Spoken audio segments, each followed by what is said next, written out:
안녕하십니까? 우리가 지난 주에는 전도에 치르느라고 고생들 많이 하셨죠? 수고하신 여러분들에게 하나님의 축복이 함께하기를 간절히 바랍니다. 지난주 우리 본당에서 전도회 할 때 어린이 교회도 같은 기간에 어린 영혼들을 대상으로 전도회가 아주 성황리에 이루어졌고, 학생들도 짝꿍 전도회라고 하는 타이틀로 이번 주까지 전도회가 이어집니다. 그리고 지난 목요일부터 이 청년교회가 전도회를 하고 있는데 얼마나 많은 청년들이 모이고 있고 또 이 강사 목사님의 말씀이 좋은지 모릅니다. 청년들이 부흥하고 있습니다.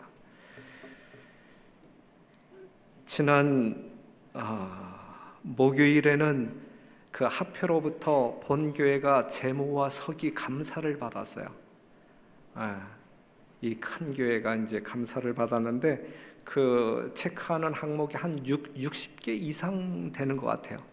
근데 매 항목마다 이제 5점이 만점이고 5, 4, 3, 2, 1 이렇게 나가는데 최고 점수가 5점이에요. 그런데 재무, 그 다음에 서기, 이 60개 항목 모두 다 만점 받았습니다. 그만큼 우리 교회 재무와 서기가 얼만큼 신실하게 또 튼실하게 이 교회를 돌보고 있는지 너무너무 감사하죠. 너무너무 감사합니다. 그리고 지난 화요일 날 서정환합회 행정위원회가 있었었는데 우리 교회 청년교회 이 건축에 대한 안건이 올라갔어요. 청년교회 건축에 대한 그 결의가 떨어졌고, 그냥 결의만 해준 것이 아니라 정말 감사하게 합회 지원금 3천만 원 결의해 주셨어요. 그래서 합회로부터 3천만 원이 이 청년교회를 짓는데 오게 될 것입니다. 너무 감사한 일이죠. 하나님의 귀한 은혜라 생각되어지고, 오늘 1시에 우리 밖에 있는 주차장 그 캐노피 위에다 청년관을 지을 것인데 거기에서 간단하게 기공 예배를 드릴 것입니다. 관심 있는 분들은 참여하셔서 하나님께 영광 돌리는 시간이 되기를 바랍니다. 그리고 여러분들이 받으신 교회 주보 광고를 보게 되면 이번 천거위원 모임이 오늘 분이엘관에서 1층 분이엘관에서 2시에 모입니다. 그래서 우리 성장회 어른들께서 죄송스럽지만 그 시간에 천거위원들에게 장소를 좀 양보해 주시기를 부탁드리겠습니다. 그 다음에 그 기도하는 나온반 소그룹이 그 시간에 그 공간을 써야 되지만 우리 천거위원들에게 양보해 주셨으면 고맙겠습니다. 그 10번 광고를 보게 되면 내일 오후 1시 청량리교회에서 우리 김규영, 우리 별내교회가 낳은 청년 김규영 군과 양영희 양이 이제 화촉을 밝힙니다. 혹시 이 영상으로 보여줄 수 있나요? 김규영, 양영희 잠깐 일어나 볼래요? 영상으로 보여줄 수 있나요? 잘 모르시죠? 우리 어르신들은 저들의 부모님이 우리 교회에 같이 출석하고 있다고 하면 이렇게 저렇게 연결되어져서 양영이가 쟤구나, 김기영이가 쟤구나 이렇게 알 수 있는데 그냥 청년들 둘만 교회에 나오고 있기 때문에 잘 모르시죠? 그런데 우리 교회가 낳은 청년들입니다. 정말 오리지널 우리 교회 청년들인데 축의금 그렇게 염려하지 마시고 우리 새끼들이고 우리 식구들이니까 얼굴이라도 보여주고 잘 살라고 이렇게 덕담이라도 한마디 해주시기 위하여 참여하시면 저들에게 큰 도움이 될 거라 생각이 되어집니다. 앉아주시면 돼요. 두 분의 홍보비는 제가 받지 않습니다. 자, 오늘 우리가 좀 생각해 보아야 할 말씀은 누가복음 17장 7절에서 10절에 있는 말씀인데 10절만 제가 다시 한번 읽어드리면, 이와 같이 너희도 명령받은 것을 다 행한 후에 이르기를 우리는 무익한 종이라 우리의 하여야 할 일을 한 것뿐이니라 할지니라. 그래서 이제 연말 이제 한 해를 마무리하는 이 시점에 있어서 우리가 저마다 수고하면서 여기까지 달려왔는데 우리들이 피차해야 할 말이 있다고 하면 바로 누가복음 17장 10절에 있는 말씀이 아닌가 생각되어집니다. 그 바람난 여자가 가정을 떠나요.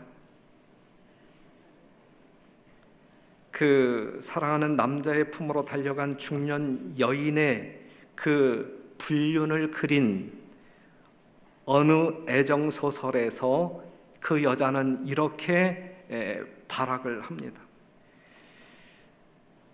어느 애정 소설에 나와 있는 내용이에요. 제가 애정 소설을 즐겨 읽는 사람이 아니고 그냥 나와 있는 어떤 이야기를 제가 여러분들에게 말씀드리는 것이니까 오해가 없게 되기를 바랍니다. 그 중에 그 여자가 한 이야기가 뭐냐면, 내게 돌을 던지는 사람들에게 나는 묻고 싶다. 도덕이, 정조를 지키는 도덕이 나의 행복을 보상해 줄 수 있느냐, 이렇게 항변을 했어요. 불륜의 여자가, 쾌락을 쫓아 바람난 여자가 하는 이야기가, 도덕이 나의 행복을 보상해 줄 수 있느냐라고 항변을 했어요.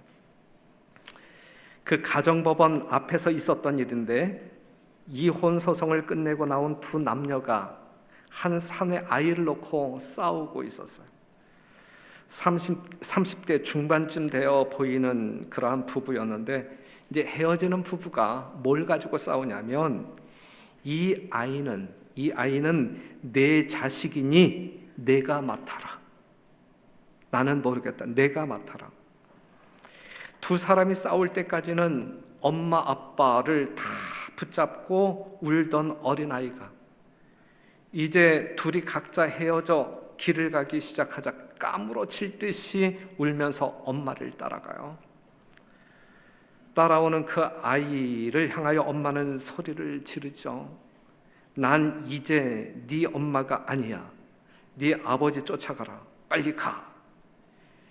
까맣게 질린 아이가 멀어지는 아버지를 보며 달려갑니다. 그러나 그쪽도 만만치 않았어요. 저리 가지 못해? 난 이제 네 애비가 아니야. 네 애미 따라가. 쫓아오지 말란 말이야. 생각만 해도 가슴이 아리는 슬픈 장면입니다. 도덕을 버리면 반드시 거기에는 행복이라고 하는 보상이 주어지는가? 아이의 행복을 짓밟고서라도 행복이라고 하는 보상을 받아야 한다면 그 아이의 불행은 누가 보상할 것인가, 이거죠. 보상 심리가 크게 작용하는 시대에 우리가 살아가고 있습니다. 뭘 조금만 해도 보상 심리가 작용합니다. 노조 파업이 일어나는 이유는 이러한 보상 심리 때문이고, 일한 자는 반드시 대가를 기대합니다. 우리의 신앙 속에서도 은근히 보상 심리가 있어요. 현세적인 보상 심리를 이야기하고 있는 거예요. 현세적인 보상 심리가 있다. 그런데 오늘 이 시간 우리가 생각해 보고 싶은 말씀은, 믿음의 보상은 뭐냐 이거죠. 우리가 신앙생활하면서 얻어야 할 믿음의 보상은 무엇인가? 가난이 고통 중에 있을 때, 나의 삶이 가난이나 고통 중에 있을 때, 이것은 하나님이 나를 싫어하는 증거이다라고 말할 수 있어요, 없어요? 그건 아니다. 그렇다면 반대로 내가 물질적인 번영을 누리고 있을 때, 이것이야말로 하나님이 나와 함께 하시며 나를 축복하는 증거이다 라고 정의할 수 있어요, 없어요? 그것도 아니다. 우리의 신앙적인 삶에 있어서 잘못된 보상 심리는 우리의 신앙을 기복적 신앙으로 이끌 수 있고, 또 다른 차원에서 율법주의자로 이끌 수 있는 그러한 위험성이 있어요. 하나님은 우리들의 채무자가 결코 아니다. 맞죠? 네. 하나님은 우리의 채무자가 아니십니다. 그렇기 때문에 우리에게 갚을 것이 아무것도 없어요. 하나님께서 여러분들에게 주실 수 있는 수많은 것들, 그것은 여러분들의 행위의 대가, 보상으로 주시는 것이 아니라 그냥 주시는 거예요. 거저 주시는 거예요. 그러기에 그것들은 여러분들을 감동시키고 행복하게 만들어주기에 넉넉한 것들입니다. 믿음의 눈으로 보면 하나님께서 주시는 보상은 양적인 것이 아니라 질적인 것이고, 외적인 것이 아니라 내적인 것입니다. 번영과 재산이 믿음의 보상이라는 생각은 잘못된 평가입니다. 우리는 우리의 행위를 내세워서 하나님께 뭔가 대가를 요구하는 것, 잘못된 것입니다. 우리는 하나님 앞에서 가난한 자와 부유한 자로 서는 것이 아니라 신자로 서느냐 불신자로 서느냐, 둘 중에 하나인 것입니다. 그렇죠? 네. 하나님께서 베풀어 주신 은혜를 생각할 때 감사하고 기뻐할 수 있는 것, 이 자체가 믿음의 보상 중에 으뜸인 것입니다. 하나님의 일에 동참할 때 누리는 기쁨, 경험되어지는 기쁨, 이것이 우리의 신앙생활 속에서 경험할 수 있는 최고의 보상이라고 말할 수 있는 것입니다. 이 부분에 대해서 동의하십니까? 네, 분명히. 정말 살아있는 신앙인들이라고 하면 분명히 동의할 수밖에 없는 그러한 내용이에요. 그렇다고 하면 우리는 어떻게 봉사해야 할까? 어떻게 봉사해야 할까?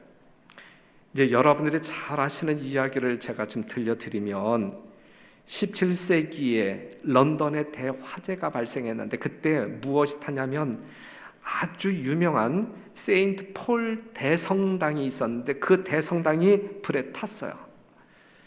그 성당을 재건하기 위해서 설계를 그 크리스토퍼 렌이라고 하는 사람이 이제 맡았고 재건하기 위하여 이제 공사가 시작되었습니다.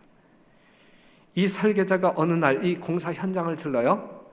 돌을 다듬고 있는 사람을 만나서 질문을 던졌죠.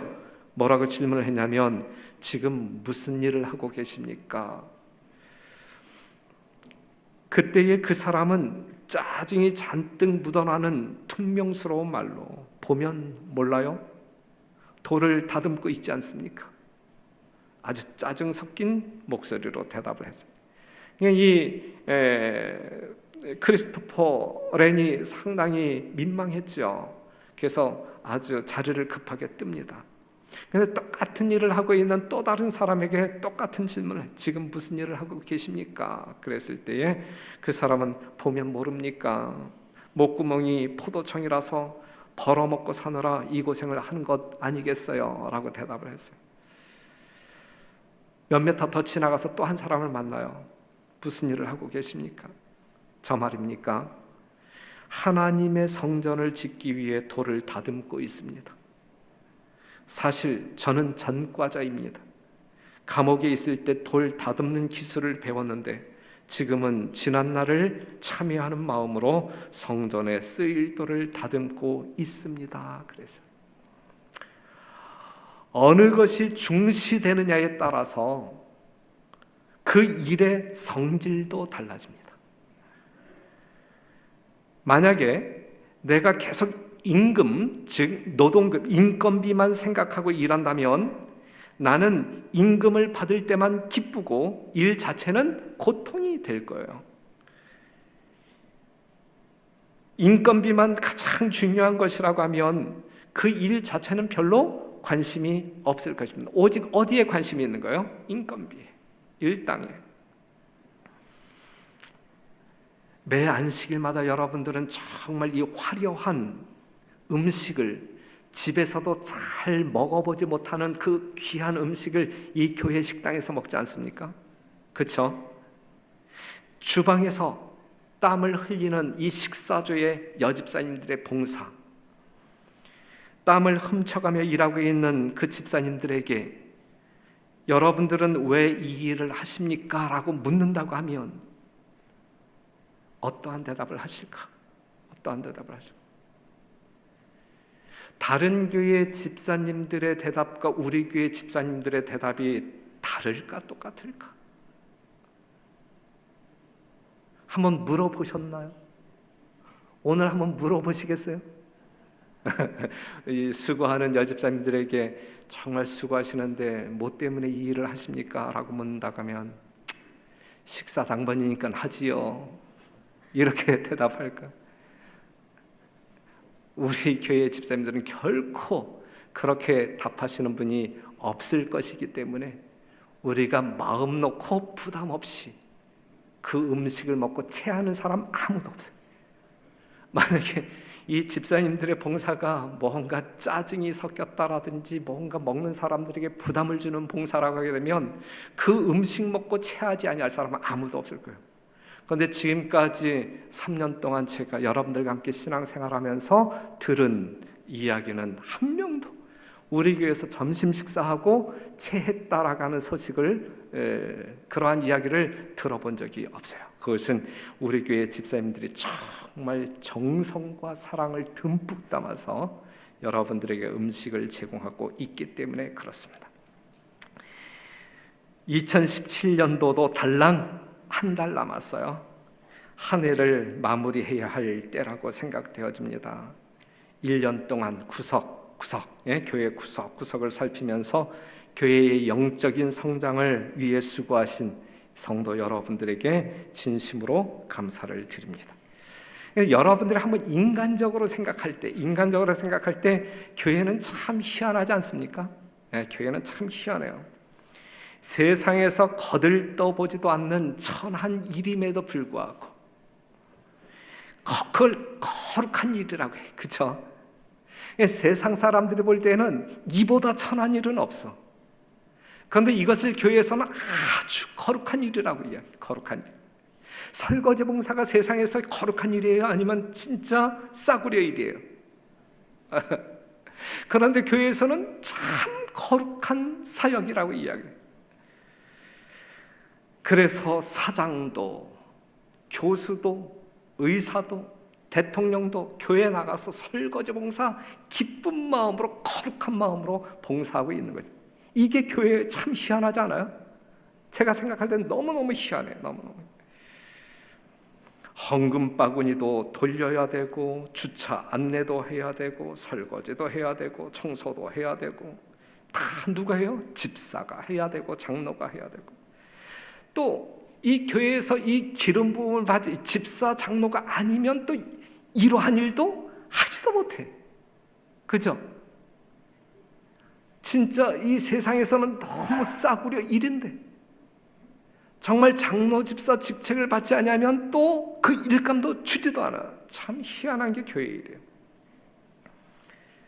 세상에서 최저임금 받아가면서 해야 할 일들이 교회에서는 가장 거룩한 일들로 둔갑해서 이 고급 인력들을 속된 말로 하고 있어요. 하지만 아무리 작고 하찮은 일일지라도 주님을 위한 성전 사역이라면 성경적으로 볼 때 하나님께서 인정해 주실 때 그것은 극히 거룩하고 거룩하다라고 성경은 말하고 있어요. 그래서 그러한 일을 아무나 하지 않아요. 하나님 편에서 충성했던 레위인만이 성전 봉사를 할 수 있었음을 우리는 알잖아요. 그렇죠? 네. 오늘날도 마찬가지입니다. 아무나 교회 청소시키지 않아요. 아무나 교회 설거지 시키지 않아요. 아무나 주방 식사 당번 시키지 않아요. 신실한 사람들만을 뽑아가지고 설거지도 시키는, 신실한 설거지 봉사하시는 분들 한번 보세요. 그분들이 영적으로 신앙적으로 신실한 사람들인지 아니면 불경건하고 불신실한 사람들인지 한번 보세요. 신실한 사람들. 그 중에는 뭐 사회적 레벨이 높은 사람들 다 섞여 있어요. 그런데 우리가 교회에서 하는 그 모든 일들이 거룩하다라고 말할 수 있는 것은 그 모든 일이 누구의 일이기 때문에 그래요. 누가 하시는 일이기 때문에 예수님이 하시는 일입니다. 인류의 구속을 위하여 우리 주님께서 하시는 일이기 때문에 주님께서 하시는 일이기 때문에 그 일이 거룩하다라고 말할 수가 있어요. 여러분들이 그 일을 한다는 것은 누구의 일을 하고 있다는 이야기예요? 예수님의 일을 하고 있다는 이야기고 그 일을 하면서 누리는 그러한 기쁨이 있다고 하면 누구의 기쁨에 동참한다는 이야기예요? 하나님의 기쁨에 동참한다는 이야기. 사랑하는 성도 여러분, 하나님의 성전에서 하나님의 일을 하게 될 때에 누리는 기쁨이 여러분들에게 있다고 하면 그것이 이 땅에서 받을 수 있는 최고의 보상이다라고 말할 수가 있습니다. 지금 여러분들의 담임 목사가 성경을 이야기하고 있나요? 아니면 여러분들을 노예처럼 부려먹기 위하여 세뇌시키고 있나요? 지극히 성서적인 하나님의 말씀을 대변하고 있어요. 성경상의 보상은 뇌물이나 미끼가 아닙니다. 그것은 손실이나 수고에 대한 배상도 아닙니다. 한 청년이 돈 많은 여자를 꼬셔서 결혼을 하고 재산을 물려받는다라고 하면 그 남자는 장사꾼이에요? 사기꾼이에요. 그렇죠? 돈은 사랑의 보상이 될 수 없습니다. 행복도 마찬가지. 사랑은 사랑 그 자체가 보상이라고 말할 수 있어요. 요한복음 15장에 있는 말씀 볼게요. 같이 한번 읽어봐요. 시작. 아버지께서 나를 사랑하신 것 같이 나도 너희를 사랑하였으니 나의 사랑 안에 거하라. 내가 아버지의 계명을 지켜 그의 사랑 안에 거하는 것 같이 너희도 내 계명을 지키면 내 사랑 안에 거하리라. 내가 이것을 너희에게 이름은 내 기쁨이 너희 안에 있어 너희 기쁨을 충만하게 하려 함이라. 내가 이것을 너희에게 이름은 내 기쁨이 너희 안에 있어 너희 기쁨을 충만하게 하려 함이라. 보상이라고 하는 것은 행위의 부산물이 아니고 그 행위 자체 속에서 발견되어지는 것입니다. 이러한 보상을 여러분들이 경험하게 되시기를 간절히 바랍니다. 경기에 몰두하는 선수가 바로 그 일 자체 속에서 충분한 만족을 얻는 거예요. 싸움을 하는 장수가 승리를 위해 싸우지 아니하고 월급을 위해 싸운다라고 하게 되면 어떠한 상황이 벌어질까? 그리스도인이 받을 수 있는 보상은 정말 예수님 안에서의 만족이고 행복입니다. 이러한 보상을 이 연말 여러분들이 받아 누리게 되시기를 간절히 바랍니다. 마태복음 20장에 있는 말씀 볼게요. 여기에 이제 여러분들이 잘 아는 말씀이 나오는데 천국은 마치 품꾼을 얻어 포도원에 들여 보내려고 이른 아침에 나간 집주인과 같으니 저가 하루 한 데나리온씩 품꾼들과 약속하여 포도원에 들여보내고 또 제3시에 나가보니 장터에 놀고 섰는 사람들이 있는지라. 저희가 이르되 너희도 포도원에 들어가라. 이 이야기 알죠? 예? 또 갔는데 또 늦은 시간에 갔는데 오후 5시가 됐는데도 여전히 그냥 장터에서 놀고 있는 사람이 있어요. 그 사람들을 불러다가 이제 포도원에서 일하게 시켰단 말이죠. 그리고 이제 일이 마쳤어요. 6시에 일이 마쳤어요. 이제 품삯을 지불하는데 오후 5시에 포도원에 가서 딸랑 1시간 일한 사람에게 이제 그 임금을 계산하는데 아침 일찍부터 와서 이제 임금을 받기 위해 줄 선 사람이 딱 보니까 얼마 주는 거예요? 10,000원 주는 거예요. 10,000원. 그렇다고 하면 그 사람들의 인간적인 계산으로 보게 될 때 자기는 얼마 정도 받을 수 있을 거라고 생각하는 거예요? 난 80,000원 받을 수 있다. 80,000원. 그런데 자기 순서가 돼서 딱 임금을 받는데 얼마 받았어요? 10,000원 받았어요. 10,000원 받았어요. 그때에 그 사람들의 불평을 해요? 불평을 하지 않아요? 불평을 했단 말이에요. 요 성경 이야기가 그거예요. 불평을 했단 말이죠. 그런데 이 불평이 잘된 불평이냐 아니면 잘못된 불평이냐. 논리적으로는 맞아요, 틀려요? 논리적으로는 맞아요. 하지만 그러한 논리를 가지고 하나님께 불평했을 때에 하나님께 꾸지람을 들어야 안 들어요? 하나님께 꾸지람을 들었다 이거죠. 지금 불평자들의 관심은 오직 어디에 있는 거예요? 일당에 있는 거예요. 일당. 돈에 있는 거예요. 돈에 있는 거예요. 그렇기 때문에 봉사의 길이가 그 일당의 양을 정했어야 되는데 그렇지 아니한 거에 대하여 불평을 갖고 있는 것이거든요. 하지만 보세요. 이건 세상 사람들의 논리에는 분명히 맞는 거예요. 세상 사람들 논리에 분명히 맞는 거예요.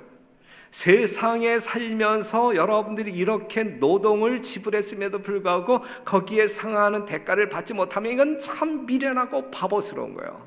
예? 하지만 하나님의 논리, 신앙의 논리, 교회의 논리에는 안 맞는 거예요. 이건 야단 맞을 짓이란 말이에요. 야단 맞을 짓이란 말이에요. 성경에서 말하고 있는, 하나님이 말하고 있는 중요한 것은, 지금 이 성경절에서 말하고 있는 중요한 포인트는 뭐예요? 포인트는, 예? 중요한 것은 봉사의 길이와 양이 아니라 봉사의 동기에 있는 거예요. 내가 얼마만큼 교회를 위해서 헌신했느냐, 이게 중요한 것이 아니라 내가 어떠한 마음을 가지고 어떠한 동기로 그렇게 헌신했느냐, 이것이 하나님께서 보시는 관점이란 말이죠. 마태복음 7장 22절에도 이러한 말씀이 있어요. 그날에 많은 사람이 나더러 이르되 주여 주여 우리가 주의 이름으로 선지자 노릇했고, 주의 이름으로 귀신을 쫓아냈고 주의 이름으로 많은 권능을 행치 아니하였나이까. 그러니 나는 어디에 가야 한다고요? 하늘에 들어가는 것이 마땅하다라고 이야기해요. 지금 이 사람들은 지금 어떠한 심리를 가지고 있는가요? 보상 심리를 가지고 있는, 보상 심리. 그런데 그 보상 심리가 잘못된 보상 심리, 천국적 보상 심리가 아니라 세속적 보상 심리를 갖고 있는 거란 말이죠. 내가 목사 노릇했으니까 난 목사인간 당연히 하늘 가야 돼. 내가 이 땅에 살면서 수많은 환자들을 고친 하나님의 귀한 종이니까 난 하늘 가야 돼. 이 논리는 하나님과 안 통한다는 이야기죠. 그러한 일을 하되 어떠한 마음으로 했느냐, 이거 어떠한 마음으로, 어떠한 마음으로 했느냐. 그것이 하나님과 우리 사이에 결산되어지는 내용이지, 내가 얼만큼 많은 시간을 투자해서 얼마나 많은 재정을 투자해서 하나님께 헌신, 이건 중요하지 않다. 또한 그렇게 했기 때문에 난 이 정도의 보상은 받아야 된다. 내가 이 정도로 했기 때문에 내년도 수석장로는 반드시 내가 되어야 한다. 이러한 보상 심리가 교회 안에 있어서는 결코 안 된다는 이야기죠. 무슨 말씀인지 이해가 되죠? 그래서 마태복음 25장에 있는 말씀을 보게 되면 이에 의인들이 대답하여 가로되 주여 우리가 어느 때에 주의 줄이신 것을 보고 공개하였으며 목마르신 것을 보고 마시게 하였나이까. 어느 때에 나그네 되신 것을 보고 영접하였으며 벗은 것을 보고 옷 입혔나이까. 어느 때에 병드신 것이나 옥에 갇히신 것을 보고 가서 배웠나이까 하리니 임금이 대답하여 가라사대 내가 진실로 너희에게 이르노니 너희가 여기 내 형제 중에 지극히 작은 자 하나에게 한 것이 곧 내게 한 것이니라 그랬어요. 마태복음 7장 22절에 있는 말씀을 보게 되면 우리가 이 모든 것을 행치 아니하였나이까 라고 하나님께 항변을 해요. 하지만 마태복음 25장에 나와 있는 우편에 있는 사람들에게 나타나는 반응은 뭐냐면 우리가 언제 그런 것들을 행하였나이까. 그 사람들이 그 일을 했어요, 안 했어요? 분명히 주님을 위하여 그 일을 했어요, 안 했어요? 했어요. 마태복음 7장에 있는 그 선지자나 병 고친 사람이나 귀신을 쫓아내는 사람들도 주를 위해서 했어요, 안 했어요? 했어요. 그런데 차이는 뭐냐면 한 것을 기억하는 사람이 있고 했음에도 불구하고 기억이 안 나는 사람들이에요. 그런데 한 것을 기억하는 사람들이 하늘에 가요? 아니면 한 것을 기억하지 못하는 사람들이 하늘에 가요? 하늘에는 기억 상실증에 걸린 사람들만 그런 일들을 했음에도 불구하고 전혀 기억하지 못하는 사람들이, 기억하고 기억하지 못함의 차이는 뭡니까? 관심의 차이야. 관심의 차이. 당연하다고 생각하는 것은 기억날까요? 기억나지 않을까요? 이렇게 하는 것이 당연하다 생각하고 한 일은 기억날까요? 기억나지 않을까요? 기억나지 않아요. 하지만 대가를 받아야 할 것이라고 생각하고 한 것은 기억나요? 기억나지 않아요? 기억나죠. 받아야지. 이거 받아야 되는데 얼마나 줄까? 받아야 하는데 어떻게 해서라도 받아내야 되는데 이렇게 생각하면서 한 일은 기억나야 하나요? 평생 잊어버리지 않죠. 죽어도 안 잊어버리지. 안 주면 그 사람하고 그냥 절교가 되는 것이죠. 그리스도인은 믿음의 생활에서 늘 멀리 있는 보상을 바라보면서 현재의 삶을 만족하는 것이 그리스도인의 삶이에요. 그죠? 주님을 사랑하는 것은 주님의 뜻을 신뢰하고 사는 바로 그것이 올바른 삶이에요. 여러분들이 잘 아시는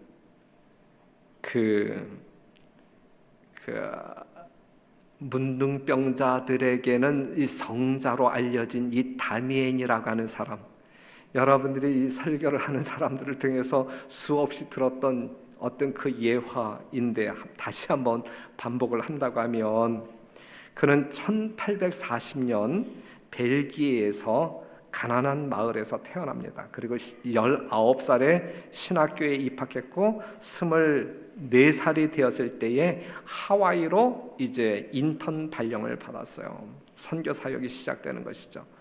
그런데 자기의 사역지로 가는 중에 도중에 아주 가슴 아픈 장면을 목격하게 되는데, 그게 뭐냐면 문둥이 수용소 몰로카이 섬으로, 이제 그 문둥이 수용소가 이제 몰로카이, 그 하와이 섬에서 좀 떨어진 이 몰로카이 섬에 있었는데, 그 섬으로 이제 강제로 끌려가는 거예요. 이 격리 수용을 해야 되니까 이제 부모 형제들과 헤어지는 장면을 이 다미엔이 본 거야. 네?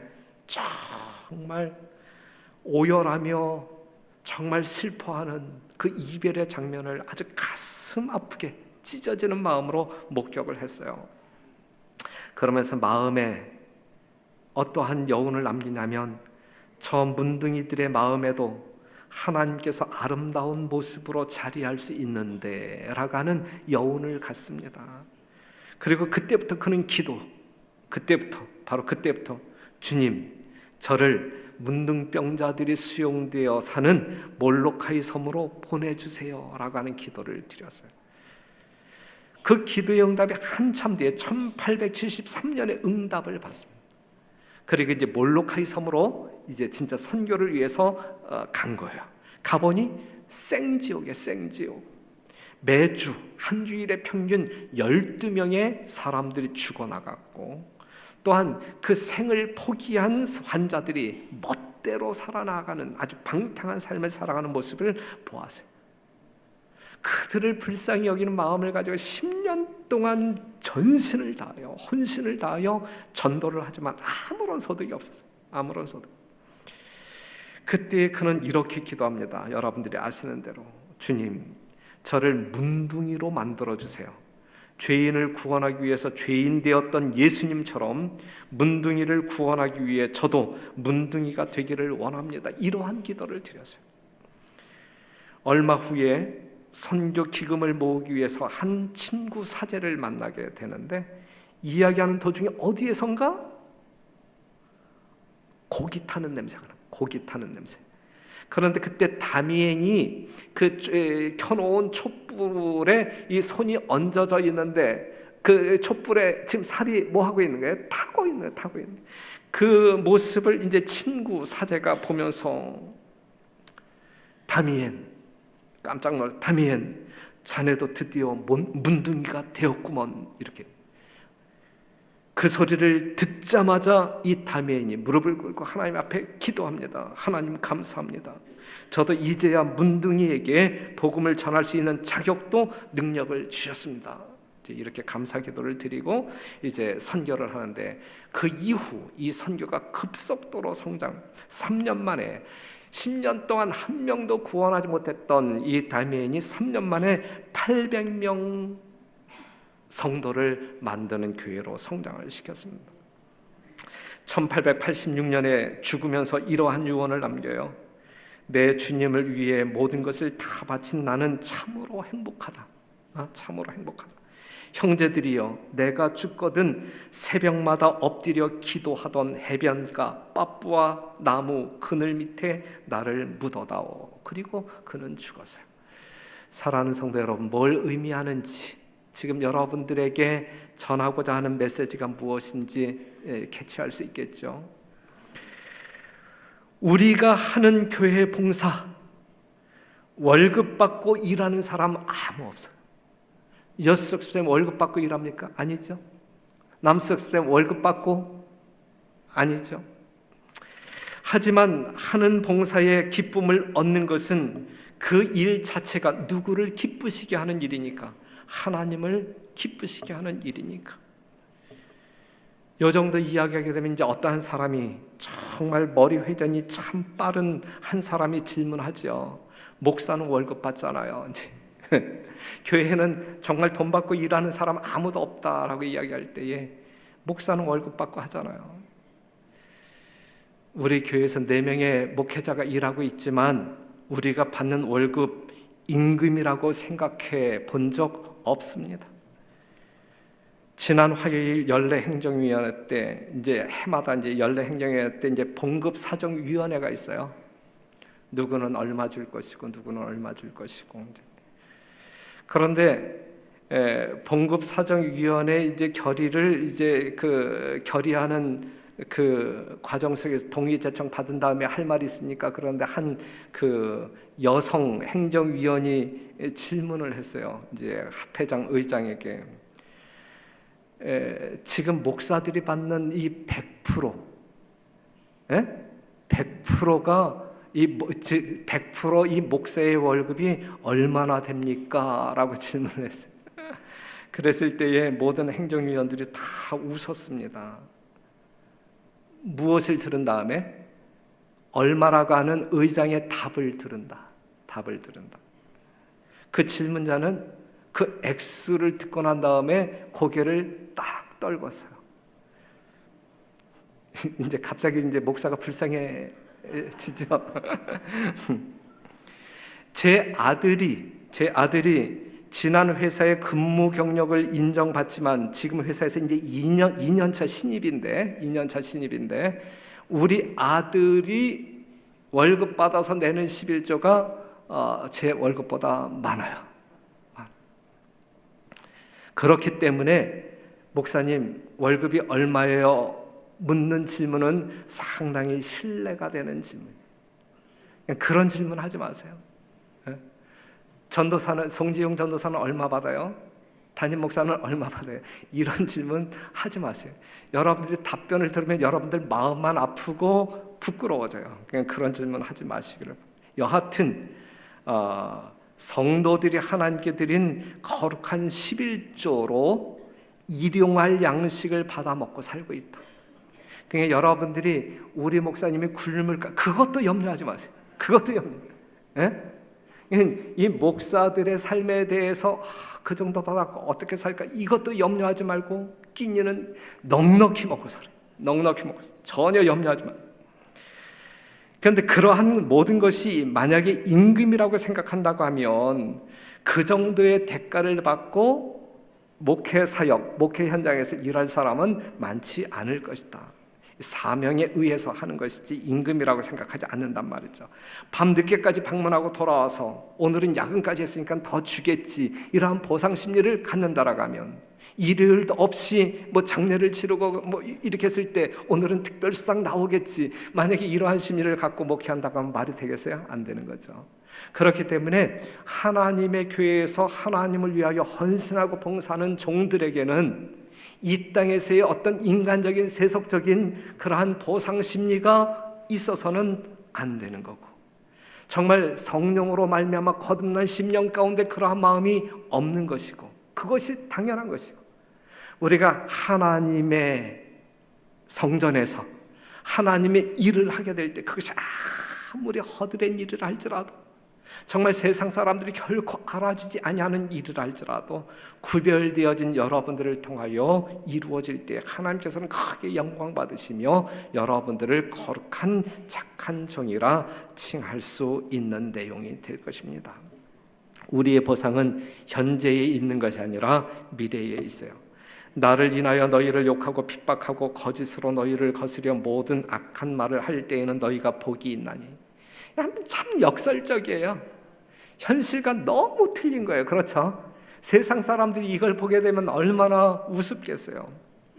우리가 아침 그 소그룹 토의 시간에도 이야기했지만 노아 당시에 이 노아 식구들을 향한 세상 사람들의 편견에 의한 비난은 얼마나 살벌했어요. 그렇죠. 웃기는 이야기잖아요. 웃기는 이야기. 지금 이 말씀을 보게 되면 우리가 그러한 대접을 받는, 정말 예수님을 위하여 욕먹고 매맞고 할 때에 복받은 줄 알라, 이것이거든요. 12절 보게 되면 기뻐하고 즐거워하라. 하늘에서 너희의 상이 큼이라. 너희 전에 있던 선지자들을 이같이 핍박하였느니라 그랬어요. 사랑하는 성도 여러분, 교회 생활, 봉사, 세상 사람들이 볼 때 웃기는 거예요. 정말 웃기는 거예요. 하지만 누가 뭐라고 한다 할지라도 하나님의 시각 또한 거듭난 어떤 그 심령의 영적인 안목으로 볼 때에 이보다 더 우리를 영적으로 윤택하게 하고 하늘의 기쁨을 만끽할 수 있는 일은 없는 거예요. 봉사하다가 녹초가 된다 할지라도 그 심령 가운데 남들이 이해하지 못하는 진정한 기쁨이 있어야 할 것입니다.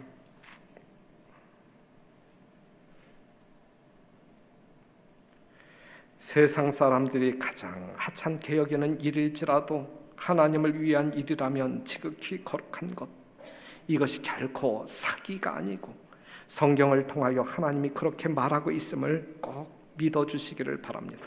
보상이 있어요. 하나님의 종들에게 하나님께서 주시는 보상이 있어요. 경험해 보시기를 바랍니다. 그렇게 봉사하고 헌신할 때, 희생할 때 믿음이 자라는지 죽는지 한번 시험해 보세요. 11조만 가지고 시험해 보지 마시고 이러한 상황을 가지고도 한번 시험해 보세요. 여러분 스스로를 시험해 보세요. 하나님을 위하여 헌신 봉사할 때 여러분들의 영적인 삶이 피폐해지는지 성장하는지 스스로 시험해 보세요. 입으로만 신앙하지 마시고 실제적인 삶의 현장에서 여러분들이 헌신하시는 삶을 살게 될 때에 그것이 여러분들의 삶 가운데 영적으로 유익이 되는지 손해가 되는지 한번 시험해 보세요. 하나님과 친해지는지 멀어지는지, 기쁨과 만족이 있는지 없는지 경험해 보시기를 바랍니다.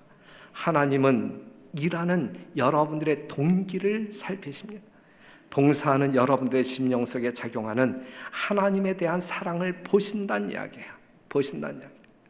정말 하나님께서 여러분들을 얼마만큼 사랑하시는지 여러분들이 맛본 사람들이라고 하면 그 반응이 온전히 하나님께 대한 헌신으로 나타나게 되기를 간절히 바랍니다. 이 이야기도 시간이 지났는데 제가 2분만 더 쓴다고 하면 이 이야기도 여러분들이 잘 아는 신계훈 목사님이 아주 즐겨 사용했던 예화 한번, 하지만 우리에게 감동을 주는 이야기이기 때문에 한번 말씀을 드려볼게요. 설거지하고 있는 그 엄마에게 한 아들이, 어린 아들이 달려가서 이제 뭘 내밀었어요. 거기에 뭐가 있었냐면 청구서요. 청구서.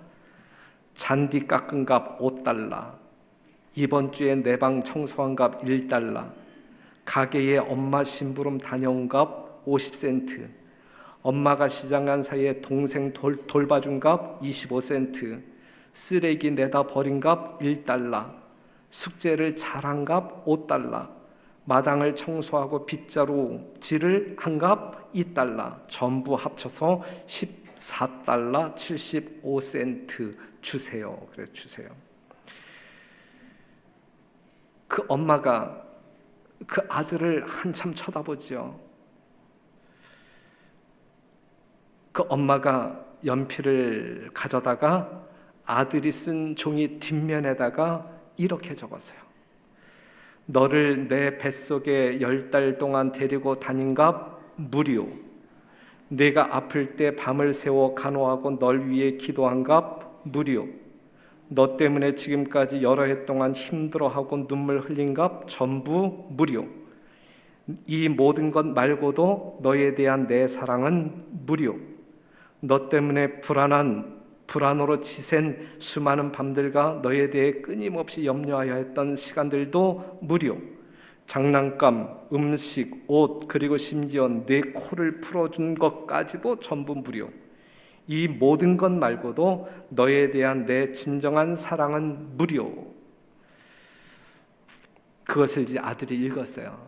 아들의 마음이 어땠을까요? 철없는 아들이지만 엄마가 쓴 글을 다 읽고 나더니 그 어린 아들이지만 갑자기 눈물을 흘리면서 엄마에게 엄마 사랑해요. 그러더니 아들은 다시 연필을 들어서 큰 글씨로 이렇게 썼어요. 전부 다 지불되었음. 사랑하는 성도 여러분, 하나님과 우리와의 관계가 이러한 거예요. 그렇죠? 우리가 하나님의 종들로, 하나님의 남은 백성들로 하나님의 성전을 돌볼 때 어떠한 세속적인 보상 심리가 있지 않음에 대하여 감사를 드리고 1년 동안 정말 땀 흘리면서 시간 투자해 가면서 병들면서까지도 마다하지 아니하시고 이 교회를 돌봐주신 모든 직원들과 또한 성도 여러분들에게 너무너무 감사를 드리고 정말 감사드립니다. 그리고 드릴 수 있는 말씀은 보라 내가 속히 오리니 내가 줄 상이 내게 있어 각 사람에게 그의 일한 대로 갚아주리라 그랬는데 우리 주님 오시는 그날 여러분들에게 결코 섭섭하지 않게 정말 여러분들에게 너무 차고 넘침이 있을 정도로 넉넉하게 보상하실 우리 주의 보상을 믿음으로 기대하면서 오늘도 죽도록 헌신하고 충성하는 여러분과 제가 되기를 간절히 바라면서 말씀을 마치겠습니다.